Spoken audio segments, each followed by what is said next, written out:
الحمد لله رب العالمين والصلاة والسلام على أشرف الأنبياء والمرسلين نبينا محمد وعلى آله وصحبه أجمعين أما بعد.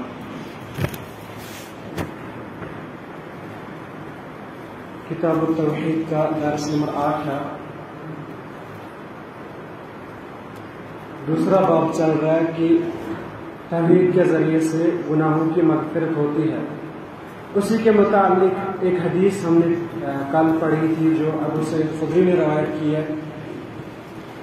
اس کے بعد ایک اور حدیث پڑھی جس میں اللہ تعالیٰ نے موسیٰ علیہ السلام سے کہا تھا کہ لا الہ الا اللہ عظیم کلمہ ہے، آپ اسی کے ذریعے سے مجھے یاد کیا کرو اور اسی کا ذکر کیا کرو.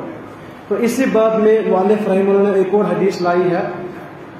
سنن ترمذی میں حدیث ہے.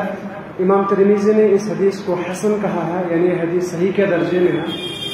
انس بن مالک رضی اللہ عنہ بیان فرماتے ہیں، کہتے ہیں کہ میں نے رسول اللہ صلی اللہ علیہ وسلم کو فرماتے ہوئے سنا، وہ کہہ رہے تھے قال اللہ عز وجل، کہ اللہ تعالیٰ نے کہا یا ابن آدم لو اتیتنی بقراب الارض خطایا، اے آدم کے بیٹے، اے ابن آدم، اگر آپ میرے پاس زمین کے برابر گناہ لے کر آئیں گے، ثم لقیتنی لا تشرک بی شیئا، اس کے بعد آپ میرے ساتھ آپ زمین کے برابر گناہ لے کر مجھ سے ملاقات کرو گے، لیکن آپ نے اللہ کے ساتھ کوئی اور کسی کو شریک نہیں ٹھہرایا ہوگا، تو اللہ تعالیٰ فرماتے ہیں اللہ اتیتک بقرابها مغفرہ، اگر آپ کے پاس زمین کے برابر گناہ ہے لیکن شرک نہیں کیا ہے تو اللہ تعالیٰ فرماتے ہیں ان گناہوں کے بدلے میں آپ کو شرک کے توحید کی وجہ سے میں آپ کو زمین کے برابر گناہ معاف کر دوں.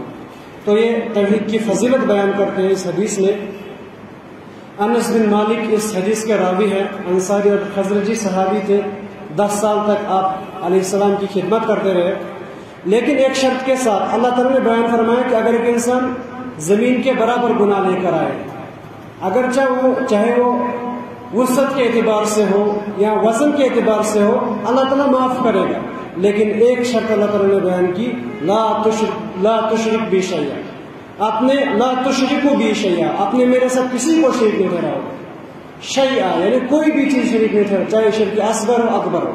اگر آپ نے شرک نہیں کیا ہے تو اللہ تعالیٰ آپ کو مغفرت کریں گے اگرچہ آپ کے گناہ جتنے بھی ہوں.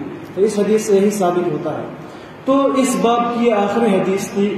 اس باب میں مؤلف نے پھر کچھ مسائل بیان کیے. وہ کیا کیا ہم نے سیکھا کہ اللہ تعالیٰ کی رحمت وسیع ہے، اگر ایک انسان کے پاس توحید ہے، چھوٹے چھوٹے گناہ ہوں گے تو اللہ تعالیٰ معاف فرما دے گا کیونکہ اس کے پاس توحید تھی. اسی طرح سے ان مسائل کا خلاصہ یہ بھی ہے کہ ایک عبادہ بن صامت کی حدیث کہ جس آدمی کے پاس 4 عقائد ہوں، یعنی اللہ تعالیٰ ایک ہے، اس کو کوئی شریک نہیں، محمد آپ کے رسول اور بندے ہیں، عیسیٰ آپ کے رسول اور بندے ہیں، اللہ کا کلمہ ہے، جنت حق ہے، جہنم حق ہے، تو اللہ نے فرمایا کہ رسول اللہ نے فرمایا کہ وہ جنت میں داخل ہوگا اگرچہ وہ کوئی بھی عمل کرتا ہو. اسی طرح سے اس باب میں یہ بھی معلوم ہوا کہ انسان کے پاس اگر توحید ہے، کلمہ کا اقرار کیا، لیکن ایک مقصد ہونا چاہیے اس کا کہ اللہ تعالیٰ کی رضامندی، خالص اللہ تعالیٰ کے لیے، تبھی وہ جنت میں داخل ہوگا اگرچہ اس نے چھوٹے گناہ بھی کیے ہوں. اسی طرح سے اس باب کے مسائل میں سے یہ بھی ہے کہ انبیاء بھی کلمہ لا الہ الا اللہ کے فضائل کے محتاج تھے. موسیٰ علیہ السلام کو اتنی فضیلت معلوم نہیں تھی، اسی لیے کہا کہ مجھے کوئی کلمہ بتائیے، تو اللہ تعالیٰ نے کہا کہ لا الہ الا اللہ پڑھو. اسی طرح سے یہ کلمہ اتنا عظیم ہے کہ زمین و آسمان کے مقابلے میں اگر اسے تولا جائے تو یہ کلمہ بھاری ہو جائے گا، اس کلمے کا وزن زیادہ ہوگا.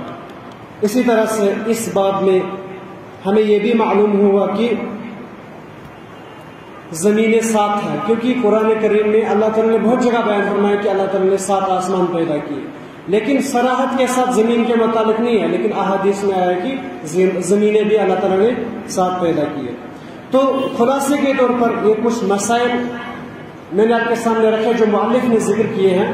اس کے بعد وہ ایک اور باب ذکر کرتے ہیں، تیسرا چیپٹر، تیسرا باب، وہ یہ ہے کہ فرماتے ہیں باب من حقق التوحید، جس نے توحید کی تحقیق کی، یعنی توحید کو اپنایا جیسا اس کا حق تھا، تو دخل الجنہ بغیر حساب، وہ جنت میں بغیر حساب کے داخل ہوگا.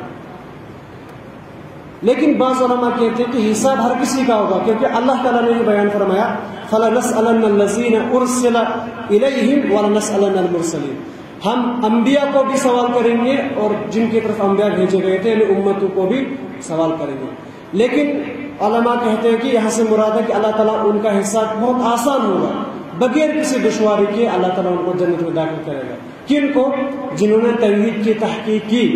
توحید کی تحقیق مطلب شیخ عثیمین بیان فرماتے ہیں کہ ایک انسان کو کلمہ لا الہ الا اللہ کا علم ہو، کیونکہ اللہ نے سورہ محمد میں بیان فرمایا فَاعْلَمْ أَنَّهُ لَا إِلَهَ إِلَّا اللَّهُ، آپ جانو کہ اللہ تعالیٰ ایک ہے، یعنی اس کا علم ہو، پھر اس کا اقرار بھی کرے، اس کے بعد اس کی تابعداری کرے، تکبر نہ کرے. تو جس آدمی کے پاس پختہ طریقے کے ساتھ توحید ہوگی اللہ تعالیٰ اس سے انشاءاللہ بغیر حساب جنت میں داخل کریں گے. اسی لیے امام ابن القیم رحمہ اللہ بیان فرماتے ہیں کہ فَلِوَاحِدٍ كُنْ وَاحِدًا فِي وَاحِدٍ، اللہ تعالیٰ ایک ہے، اسی لیے ایک انسان کو بھی ایک بننا چاہیے اور ایک راستے پہ چلنا چاہیے. وہ ایک راستہ کیا ہے؟ وہ طریق العمل، طریق الحق والایمان، وہ ایمان اور حق کا راستہ ہے.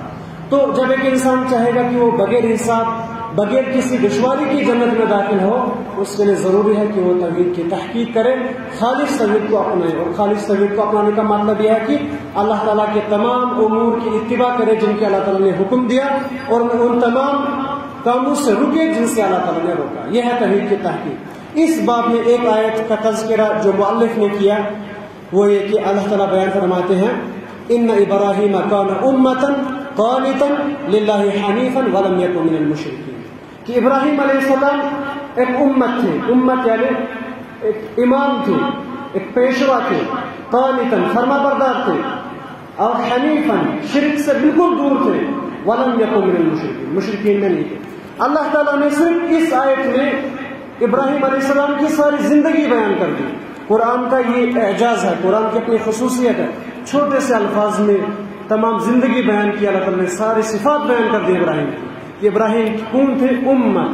امت تھے، یعنی امام تھے، امت تھے، اور قانتاً اطاعت کرنے والے تھے. لیکن قانت کا مطلب ہوتا ہے ہمیشہ اطاعت کرنے والا، کبھی بھی نافرمانی کرنے والا نہیں. جیسے کہ رسول علیہ السلام کے متعلق آیا کہ وہ اللہ تعالیٰ کے ذکر ہر حال میں کرتے ہیں، اٹھتے بیٹھتے، یہاں تک کہ باتھ روم یعنی بیت الخلاء جاتے وہاں بھی ذکر کرتے، نکلتے وہاں بھی غفران.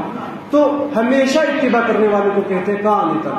تو اللہ تعالیٰ جس کی ہمیشہ کی اتباع کی گواہی دیتا ہے تو وہ ابراہیم علیہ السلام ہے. اسی طرح سے اللہ نے بیان فرمایا حنیفا، یعنی شرک سے بالکل دور تھے. مؤلف نے اس آیت کو یہاں پر ذکر کیوں کیا؟ کیونکہ ان کے پاس اتنا پختہ عقیدہ تھا. جس آدمی کے پاس اس طرح کا عقیدہ ہوگا اللہ تعالیٰ اسے بغیر حساب جنت میں داخل کرے گا. پختہ عقیدہ کیسا تھا؟ ایک مثال کے ساتھ سمجھ میں آ جاتا ہے.